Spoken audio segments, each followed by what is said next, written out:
The office was a graveyard of dreams, littered with crumpled coffee cups and the ghosts of whispered secrets. I stood frozen, watching Ethan pack his desk into a cardboard box, his hands trembling as he stuffed years of his life into something so flimsy. He'd been fired for loving her, our boss, the untouchable Vivian Caldwell, and now the air felt heavier, like it carried the weight of his broken heart.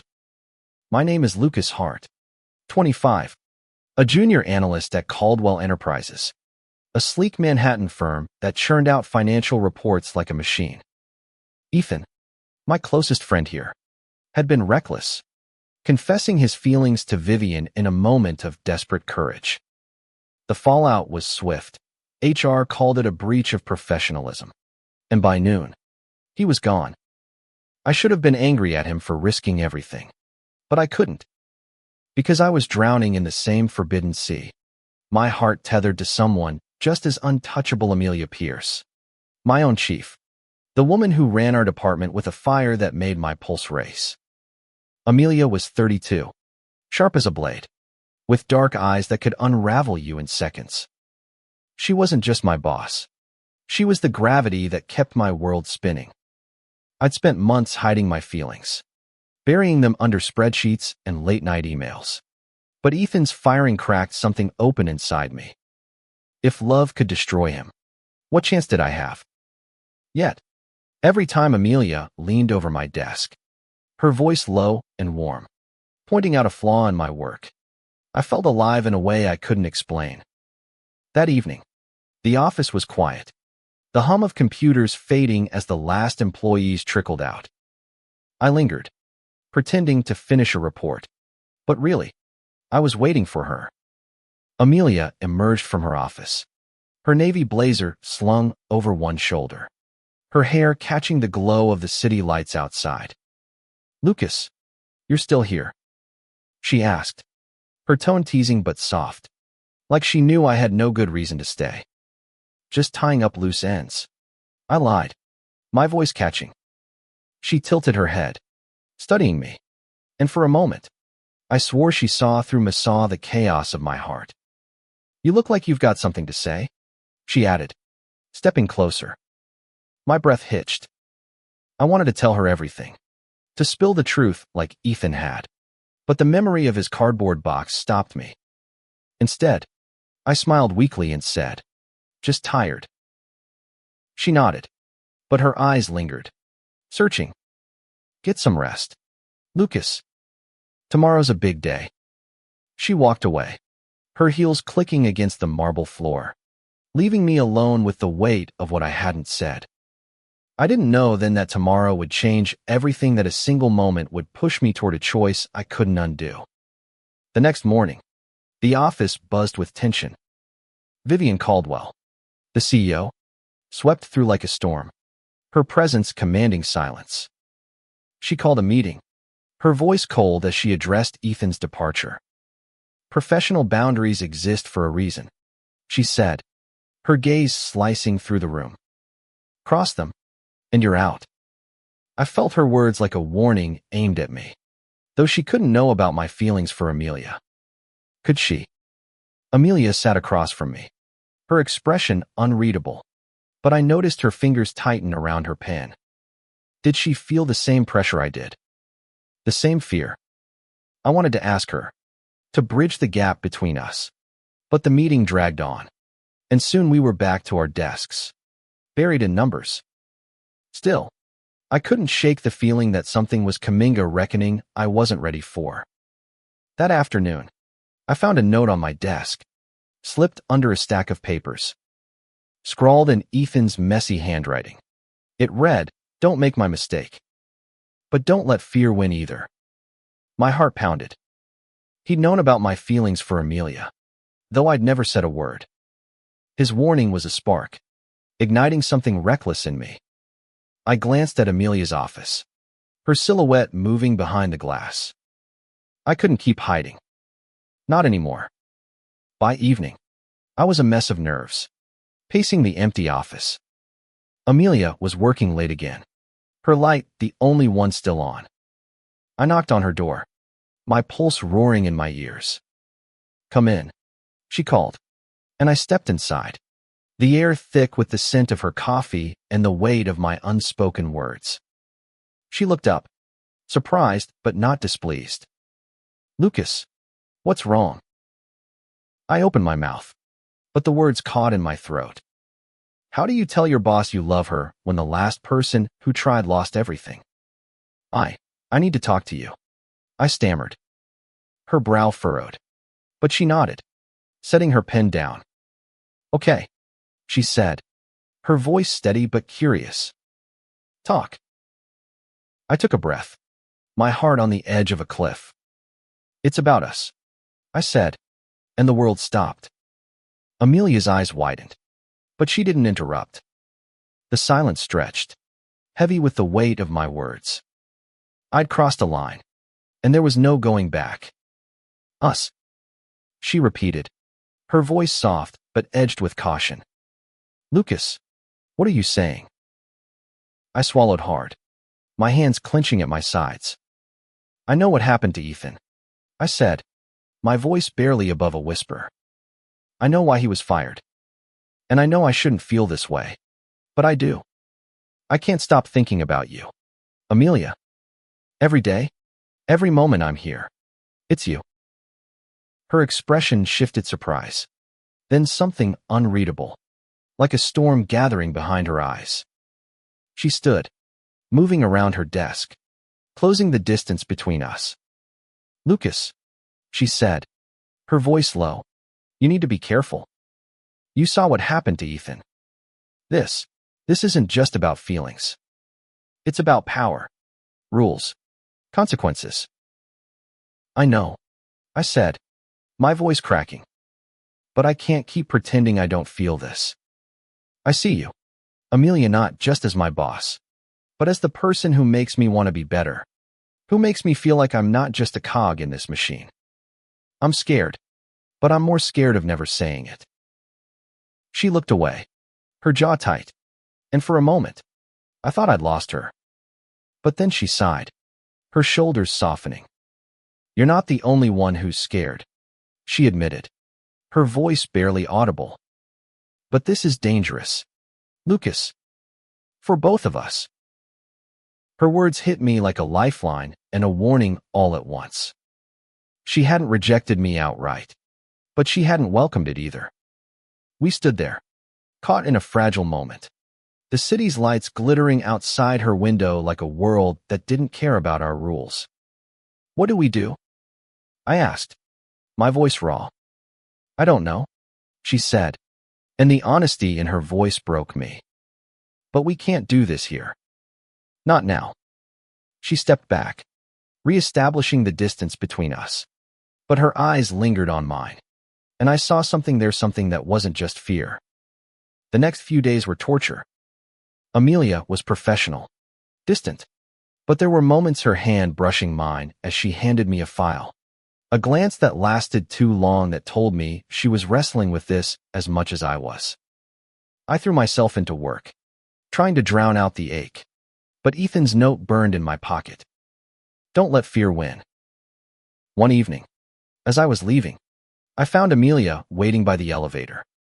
"Walk with me," she said, her tone neutral but her eyes alive with something unspoken. We stepped into the cool New York night, the city pulsing around us. She led me to a quiet cafe, away from the office's prying eyes, and we sat in a corner booth, the world fading to a hum.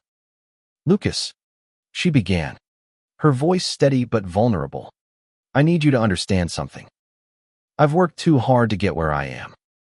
I've fought for every inch of respect in that office. If we even consider this, it could ruin everything.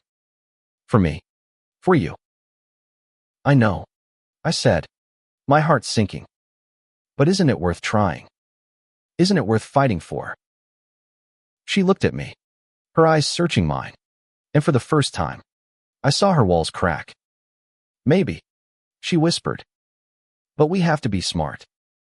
We have to be careful." That night, we talked for hours about her childhood in Chicago, her dreams of leading a company, my quiet life in Brooklyn, my fear of never being enough. It wasn't a confession of love. Not yet. But it was a beginning. A fragile, dangerous beginning. The next morning, I walked into the office with a new kind of courage. But the air felt different, charged with whispers. I overheard two colleagues by the coffee machine, their voices low. "They're watching her," one said. "After Ethan, HR's cracking down. Anyone close to Amelia is under a microscope." My stomach dropped. I glanced at Amelia's office, where she was already buried in work, unaware of the storm brewing. I wanted to protect her, to shield us both, but I didn't know how.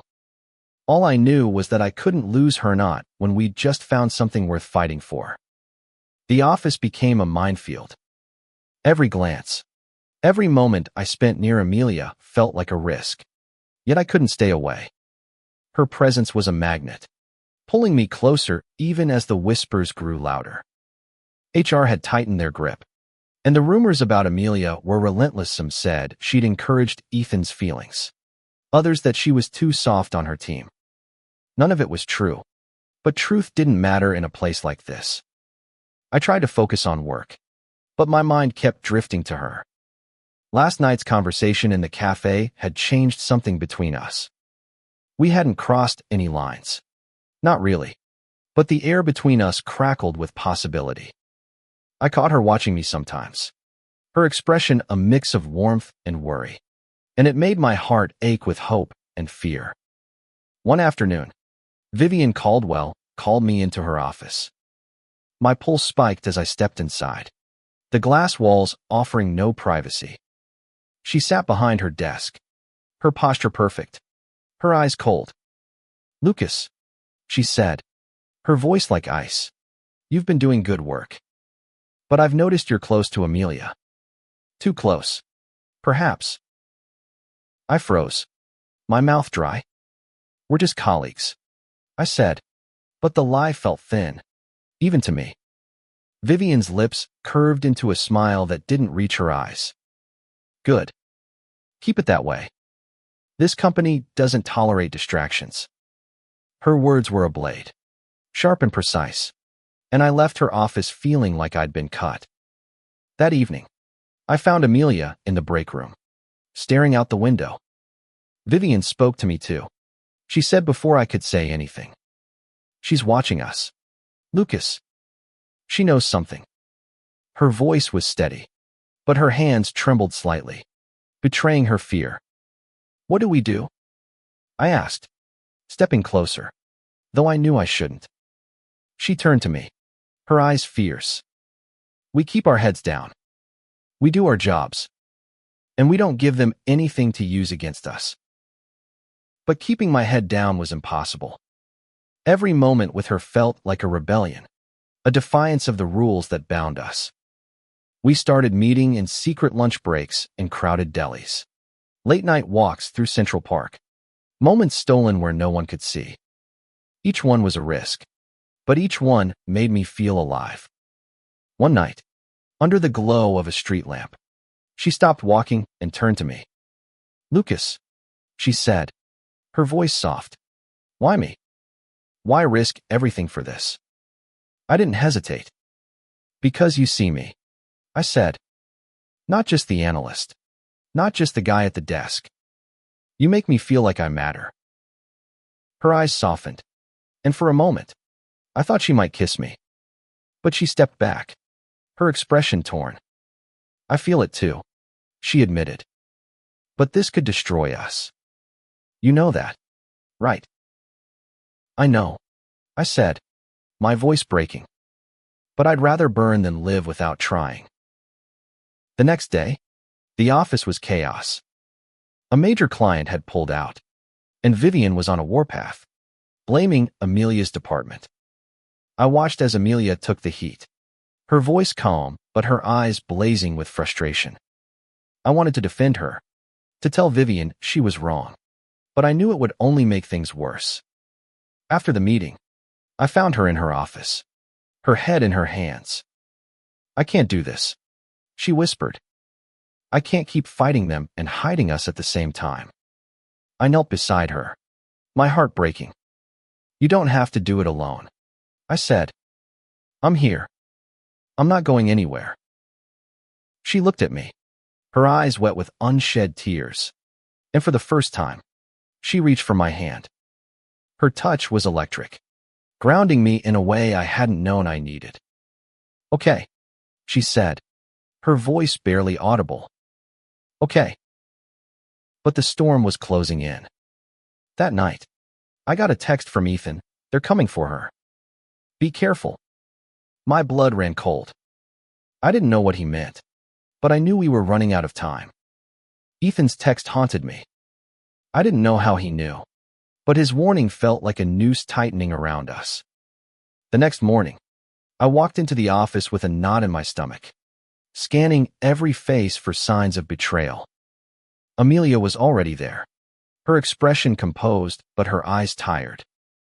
I wanted to pull her aside, to tell her about Ethan's message, but Vivian's assistant was hovering, her clipboard a silent threat.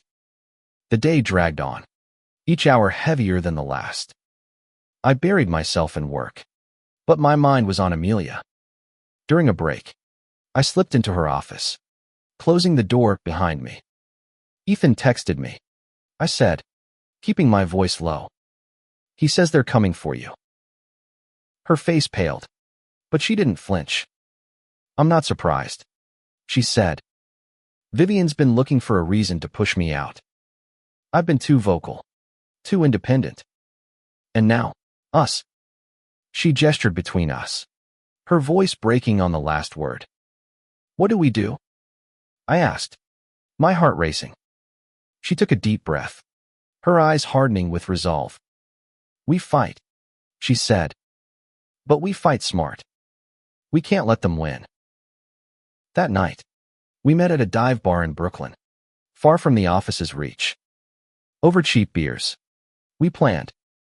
Amelia had been quietly gathering evidence emails, meeting notes, anything that showed Vivian's unfair treatment of her department. If they try to fire me, she said, I won't go quietly. But you need to stay out of it. Lucas, if they tie you to me, we're both done. I can't just stand by. I protested, but she cut me off. You have to, she said, her voice fierce. One of us has to survive this. Her words stung, but I saw the fear in her eyes, not for herself, but for me. I reached across the table, taking her hand. I'm not giving up on us, I said. No matter what. She squeezed my hand, her touch a promise, but her smile was sad. I hope you mean that, she said, because it's going to get ugly. The next day, the office was a battlefield. Vivian called an emergency board meeting, and Amelia was summoned. I watched her walk in, head high, but my stomach churned with dread. I couldn't sit still, so I slipped into the records room, searching for anything that could help her. That's when I found a memo from Vivian to HR, dated a week before Ethan's firing, instructing them to monitor personal relationships in Amelia's department. It was vague but damning, proof that Vivian was targeting her. I photocopied it, my hand shaking, and slipped it into Amelia's desk drawer with a note. Use this. I'm with you. I didn't know if it would be enough, but it was all I had. Hours later, Amelia emerged from the meeting, her face unreadable. She motioned for me to follow her to the stairwell, where no one could overhear. They're suspending me, she said, her voice steady but raw. Pending an investigation. They say I've been disruptive. Disruptive? I spat. That's bullshit. They're punishing you for being good at your job. And for us, she added quietly. They don't have proof, but they suspect. Vivian's playing dirty. She pulled the memo from her pocket, her eyes meeting mine. This could change things. But it's a risk. If I use it, they'll know you helped me. I don't care, I said, my voice fierce. I'm not letting them take you down. She looked at me, her eyes searching, and then she nodded. Okay, she said, Then we fight together. The decision to fight felt like jumping off a cliff. But there was no turning back. Amelia and I spent the weekend in her tiny apartment, poring over documents, crafting a strategy. Her place was a mess of papers and coffee mugs, but it felt like a sanctuary, a place where we could be us, even if just for a moment. We didn't kiss, didn't cross that line, but the air between us was electric. Every touch a spark. Monday morning, Amelia submitted the memo to HR, along with her own evidence of Vivian's targeted campaign. I watched from my desk, my heart in my throat, as she walked into HR's office, her posture defiant. The office buzzed with whispers, and I felt eyes on me, colleagues sensing something was wrong but not knowing what. Hours later, Amelia texted me, "Meet me at the park." Now. I slipped out, my pulse racing, and found her on a bench in Central Park, her face pale but determined. "They're escalating," she said. "Vivian's claiming I manipulated Ethan, that I encouraged his feelings to destabilize the company. It's a lie, but they're listening to her." "That's insane," I said, my voice rising. "They can't pin that on you." "They can try," she said, her eyes hard. "But I'm not going down without a fight. I'm meeting with a lawyer tomorrow. If they fire me, I'm suing for wrongful termination." I reached for her hand, my heart swelling with pride and fear. "I'm with you," I said. "Whatever it takes." She looked at me, her expression softening. "You're risking everything, Lucas. You could lose your job, your future." "Why?" "Because I love you," I said, the words spilling out before I could stop them. Her breath caught, and for a moment, the world fell away. Then she leaned in, her lips brushing mine, soft and tentative, but enough to set my soul on fire. It was our first kiss, stolen in the shadow of a war we might not win, and it was everything. The next day, the office was a pressure cooker.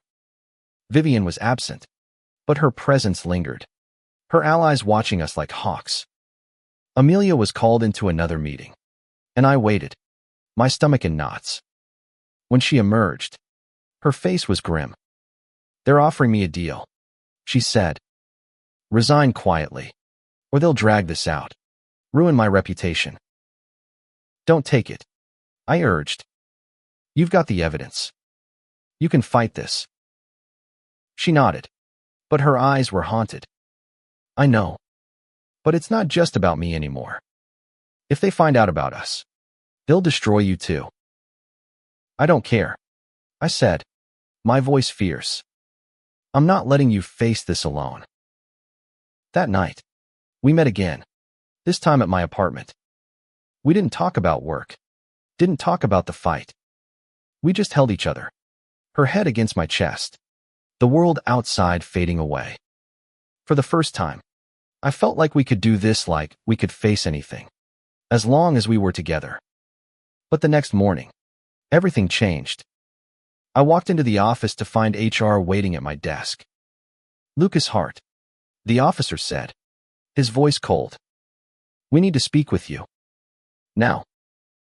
The HR office was sterile, the air thick with accusation. The officer, a man named Greg with a face like stone, slid a folder across the table. "We've received reports of inappropriate conduct," he said, "between you and Amelia Pierce." My heart stopped. "What reports?" I asked, my voice steady despite the panic clawing at me. "Emails," he said. "Messages. Witnesses claiming you've been meeting outside work hours." He opened the folder, revealing printouts of emails I'd sent Amelia, nothing explicit, just work-related, but taken out of context. They looked damning. Someone had been watching us, collecting scraps to build a case. "I haven't done anything wrong," I said, my voice tight. "Amelia and I are colleagues. We work closely. That's it." Greg's eyes narrowed. "We'll see. You're suspended, effective immediately." Pending investigation. Hand over your badge. I walked out in a daze. The office a blur of faces. Amelia was in a meeting, unaware, and I couldn't reach her. I texted her. My hands shaking. I'm suspended. They know. No response. I stood outside the building, the city roaring around me, feeling like the ground had vanished beneath my feet. That night, Amelia came to my apartment, her face pale but fierce. They're trying to break us, she said, pacing. They can't prove anything, but they don't need to. They just need enough to justify firing us. What do we do? I asked, my voice raw. She stopped, her eyes meeting mine. We go public, she said. We tell our story. If they want to play dirty, we'll play dirtier.